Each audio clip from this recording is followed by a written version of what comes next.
സാജുവിനെ കുറിച്ച് പറയുകയാണെങ്കിൽ ഉപമ, അതായത് ഒരു കലാകാരൻ അല്ലെങ്കിൽ എന്തെങ്കിലും ഒരാളെ കണ്ടു കഴിഞ്ഞാൽ അപ്പോൾ ഉപമ പറയുന്ന കൂട്ടത്തിലാണ് സാജു. ബസ്സിലിരുന്നപ്പോൾ ഒരു ദിവസം എന്നോട് പറഞ്ഞു, ചേട്ടാ അങ്ങോട്ട് നോക്കാൻ പറഞ്ഞു. നോക്കിയപ്പോൾ ഒരാൾ ഇങ്ങനെ മീശ, ഇത്തിരി വലിയ മീശം പിടിച്ചു ഇങ്ങനെ നിൽക്കുകയാണ്. അപ്പോൾ സാജു ചോദിച്ചു, അണ്ണാൻ ചകിരി കടിച്ചുകൊണ്ട് നിൽക്കണ പോലെ നിൽക്കണോ. ഇത്തരത്തിലുള്ള ഉപമകൾ സാജുവിൻ്റെ ഭാഗത്ത് ഉണ്ടാവാറുണ്ട്. ട്രൂപ്പിലുണ്ടായിരുന്ന സമയത്ത് സാജു മമ്മൂക്കാനെയും ലാലേട്ടനെയും ഏറ്റവും കൂടുതൽ അനുകരിക്കാറുണ്ട്. ഈ അവസരത്തിൽ എനിക്കും പ്രേക്ഷകർക്കും വേണ്ടി നമ്മുടെ മമ്മൂക്കയുടെയും ലാലേട്ടൻ്റെ ശബ്ദം ഒന്ന് അനുകരിക്കണം. പിന്നെ മറ്റുള്ളൊരു കാര്യം, ട്രൂപ്പിന്റെ റിഹേഴ്സൽ സമയത്ത് സാജു മാറി നിന്ന് കലാകാരന്മാരെ ഇമിറ്റേറ്റ് ചെയ്യാൻ ശ്രമിക്കുന്നത് ഞങ്ങളുണ്ട്. ബിറ്റാർ സാറിനെയാണ് ഏറ്റവും കൂടുതൽ സാജു ഇമിറ്റേറ്റ് ചെയ്യാൻ ശ്രമിച്ചിട്ടുള്ളത്. ബിറ്റാർ സാറിനെ ഒന്ന് അനുകരിക്കണം സാജു, പ്ലീസ്. എൻ്റെ ഒരു അപേക്ഷയാണ്. ഇത് നമുക്കിട്ടുള്ള പണിയാണോ? തീർച്ചയായിട്ടും അല്ല, അത് എനിക്കിട്ട് തന്നെയുള്ള പണിയാണ്. കാരണം മനോഹരൻ്റെ ട്രോഫി കളിക്കുമ്പോഴത്തേക്ക് ഞാൻ ഇപ്പോഴും അതെ, ആരെ കണ്ടാലും ഒരു സംഭവം കണ്ടു കഴിയുമ്പോൾ ഇതുപോലെ ഞാൻ അതുമായിട്ട് ബന്ധപ്പെടുത്തി ഇവർക്കും അറിയാം. ഞാൻ പറഞ്ഞിട്ട് ഞാൻ ഇങ്ങനെ പറഞ്ഞിട്ട് ഇങ്ങനെ ഇരിക്കുകയുള്ളൂ, പക്ഷെ ഇവർ നോക്കുകയും ചെയ്യും, ഒറ്റ ചിരി അയാളുടെ മുഖത്ത് നോക്കി ചിരിക്കുകയും ചെയ്യും. അത് മനോഹരൻ്റെ ഇപ്പം ഈ ചെയ്യണം. മനോഹരൻ ഇപ്പം ഇങ്ങനെ പറയാൻ കാരണം തന്നെ മനോഹരനെ എ ആർ റഹ്മാൻ ചെയ്യുമായിരുന്നു. എ ആർ റഹ്മാൻ ചെയ്യുമ്പോഴത്തേന് ഞാൻ ഹരിഹരൻ സാറിൻ്റെ ഡ്യൂപ്പ് ചെയ്യും. മസ്കറ്റിൽ ഭയങ്കര കയ്യടി, എൻ്റെ ഹരിഹരന് ഓഡിറ്റോറിയം ഫുള്ള് കയ്യടി. ഒറിജിനൽ ഹരിഹരൻ ഒരിക്കലും കിട്ടില്ല, വന്നാൽ കിട്ടില്ല.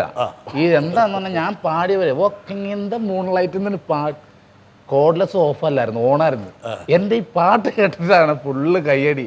എന്തൊക്കെയോ വാക്കുകൾ ഞാൻ പാടും, ഇത്രയും വലിയ മനുഷ്യൻ പാടി വെച്ചേക്കണത്. അപ്പം ഞാനിത് കയറുമ്പോഴത്തേക്ക് പുള്ളി മനോഹരൻ സൈഡിൽ വരും. സൈഡിൽ വന്നിട്ട് പിന്നെ കളിയാക്കല. നമ്മൾ മൈക്കുമായിട്ട് അങ്ങനെ നമ്മുടെ ഗ്രിപ്പ് പോകും. മനോഹരൻ എ ആർ റഹ്മാനായിട്ട് വരുമ്പോഴത്തേക്ക് ഞാൻ വേടം മഞ്ഞെന്ന് ഞാൻ പറയണത്. ഞാൻ കുഞ്ഞൊരു അമ്പുമ്പില്ലൊക്കെ ഉണ്ടാക്കിയിട്ട് സൈഡിൽ ഞാനും പോയി നിൽക്കും. ഇതുപോലെ ഞങ്ങൾ തമ്മിൽ. അപ്പം എന്തൊക്കെ പറഞ്ഞാലും മനോഹരൻ എൻ്റെ ജീവിതത്തിൽ ഏറ്റവും വലിയ, ടിനിച്ചേട്ടൻ ഈ ബിഗ് സ്ക്രീനിലേക്ക് എന്നെ കൊണ്ടുപോയ ആളാണെങ്കിൽ മിനി സ്ക്രീനിലേക്ക് കൊണ്ടുവന്നത് മനോഹരനാണ്. ആദ്യമായിട്ട് എന്നെ പെയിൻറ്റും പാട്ട് താഴെ വെപ്പിച്ചത് മനോഹരനാണ്. ആ ട്രൂപ്പിലേക്കുള്ള പോക്കാണ് ഒരു പക്ഷേ രൂപത്തിലേക്ക് മാറ്റിയത്. കൊച്ചിൻ നവോദയയിൽ ഞാൻ ഇത് പ്രശാന്ത് കാഞ്ഞനൂറ്റെന്ന് ആർട്ടിസ്റ്റ് ഉണ്ട്. ഞാൻ പെയിൻറ്റിങ്ങിന് പോയേക്കും. അപ്പോൾ ഇവൻ എൻ്റെ അടുത്ത് വന്നു. എന്നിട്ട് പറഞ്ഞാൽ മനോജിനകത്ത് പുതിയ ട്രൂപ്പ് തുടങ്ങുന്നുണ്ട്, നീ വന്ന് ജോയിൻ ചെയ്യുന്നു. ഞാൻ പറഞ്ഞു, നീ പോ പ്രശാന്ത്, ഇപ്പം എനിക്ക് കറക്റ്റായിട്ട് നല്ല തച്ചും കിട്ടുന്നുണ്ട്, ആഴ്ചയാകുമ്പോൾ കറക്റ്റ് പേയ്മെൻറ്റ് കൊണ്ട് വീടിൻ്റെ വാടക കൊടുക്കാൻ സുഖമായിട്ട് പോകണമെന്ന് പറഞ്ഞു വിട്ടു. വൈകുന്നേരം വീട്ടിൽ വന്ന് ഊണ് കഴിക്കായിരുന്നു. വൈഫ് ഊണ് തന്നു. ചോറൊക്കെ ഇങ്ങനെ തന്നു. ഒരു മേശയുടെ അറ്റത്ത് നിന്ന് അപ്പുറത്തേക്ക് പോകും, വെള്ളം കൊണ്ടു ഇങ്ങനെ. അപ്പം ഞാൻ ചോദിച്ചു, പ്രശാന്ത് വന്നായിരുന്നാ? പ്രശാന്ത് വന്നായിരുന്നു. അപ്പം ഇങ്ങനെ മനോഹരൻ്റെ ട്രൂപ്പിലേക്ക് വിളിച്ചിട്ടുണ്ട്, ചേട്ടായി പരിപാടിക്ക് പോയാൽ മതി, മണിക്ക് പോകണ്ടെന്ന് പറഞ്ഞു. അപ്പം ഞാൻ പറഞ്ഞു, അവൻ്റെ അച്ഛൻ ടീച്ചറാണ്, അമ്മ ജോലിയുണ്ട്, അവൻ്റെ വീട്ടിൽ തിന്നാനും കുടിക്കാനും ഇഷ്ടംപോലെ ഉണ്ട് പ്രശാന്തിൻ്റെ വീട്ടിൽ. അവൻ പോയിക്കോട്ടെ, കുഴപ്പമില്ല, എനിക്ക് പോകാൻ പറ്റില്ല. പക്ഷെ അന്നാണ് അവിടെ വെച്ചാണ് വൈഫ് പറഞ്ഞത്, ഇത് മിമിക്രിക്ക് അല്ലാതെ പെയിൻറ്റിങ്ങിന് പോയി ഞാൻ തൂങ്ങിച്ചാവുന്നു. അങ്ങനെയാണ് മനോഹരൻ്റെ ട്രൂപ്പിൽ വാങ്ങുന്നത് ആദ്യമായിട്ട്. അവിടെ നിന്ന് പിന്നെ താഴോട്ട് പോകേണ്ടി വന്നില്ല, ഒക്കെ ഇങ്ങനെ പിന്നുള്ളൊരു പോക്ക് മുമ്പോട്ടായിരുന്നു. ഇപ്പം മനോഹരൻ ഇപ്പം ഈ പറഞ്ഞത് സാറിന് കുറച്ച് ഇഷ്ടം എന്നോട് ഉണ്ടെന്നറിയാം. അപ്പം ഞാൻ സാറിനെ അനുകരിച്ചിട്ട് അത് ഇല്ലാണ്ടാക്കാനുള്ള ഒരു കാരണം. ഇപ്പം ശരിക്കും പാഷാണം ഞാനല്ല, പുള്ളിയാ പറഞ്ഞു വെച്ചു. അത് പഴയ സൗണ്ടായിരുന്നു അന്ന്. വെറുതെ സാറേ, വെറുതെ കളിയാക്കാൻ പറഞ്ഞത്.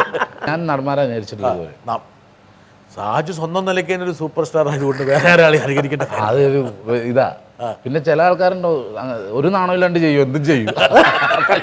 അങ്ങനല്ല, ഇത് ഗ്യാപ്പ് ഫില്ല് ചെയ്യാൻ വേണ്ടി ചെയ്യുന്നല്ലോ ഞാൻ പറഞ്ഞു. ഈ ഗ്യാപ്പ് ഫില്ല് മൂപ്പർക്ക് പെട്ടെന്ന് സ്ട്രൈക്ക് ചെയ്തത്. അല്ലല്ല, അങ്ങനെ അത് എന്നെ കൊണ്ടൊക്കെ നിർബന്ധിച്ച് ചെയ്യിപ്പിച്ചിട്ടുണ്ട്. അല്ല, അത് നോബിനെ ഉദ്ദേശിച്ചല്ല സാജു അത് പറഞ്ഞെന്നാ പറഞ്ഞു. അപ്പൊ ചാടിയാവും പറയണേ, ഞാൻ അങ്ങനെ ചെയ്തിട്ടില്ല കേട്ടോ. അല്ലത് അത് പിന്നെ ഈ നമ്മുടെ കൂടെ മോഹൻലാൽ എന്നൊരു പുള്ളി വന്നില്ല. ലാസ്റ്റ് അതിനകത്ത് മോഹൻലാൽ ചെയ്യാൻ ആരുമില്ല, റെക്കോർഡ് ചെയ്ത് വെച്ചിട്ടുണ്ട്, കാസറ്റ് ഉണ്ട്, ഇതെടുത്ത് കളയാനും പറ്റൂല. മറ്റേ ഇന്നാണെങ്കിൽ ലാപ്പിൽ എഡിറ്റ് ചെയ്ത് കണ്ടു, ഇത് കാസറ്റിൽ ഫുള്ള് റെക്കോർഡ് ചെയ്ത് വെച്ചിട്ടുണ്ട്. ഇതിന്റെ ഇടയ്ക്ക് മോഹൻലാൽ കയറിയാലേ പറ്റൂ. പരിപാടിയും പിടിച്ചു വെച്ചിട്ട് മോഹൻലാൽ ചെയ്യണ പുള്ളി വന്നില്ല. പക്ഷെ നമ്മുടെ അടുത്ത് മറ്റേ ചാലയത് മേടിച്ച സാധനം ഉണ്ടായിരുന്നില്ലേ, അതും NL ബാലകൃഷ്ണൻ.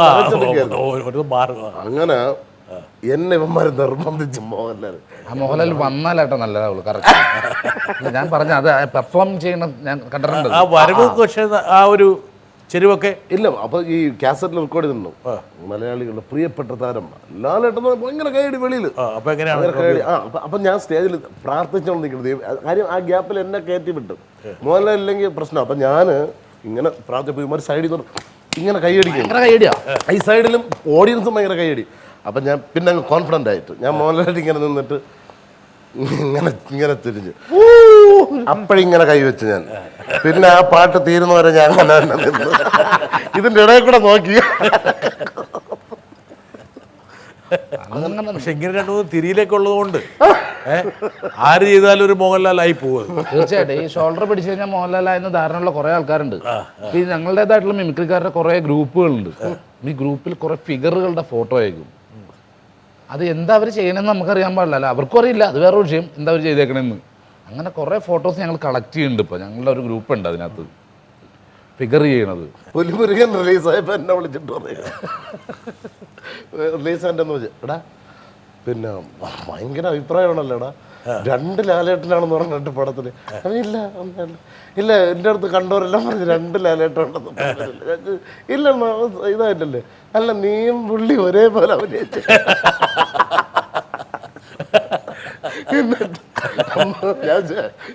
പിന്നെ ഞാൻ ഒരു കുറച്ചാളെ പുള്ളി എല്ലാവരെയും വിളിച്ച് പറയും, ഗ്രൂപ്പിൽ മെസ്സേജ് അയക്കും.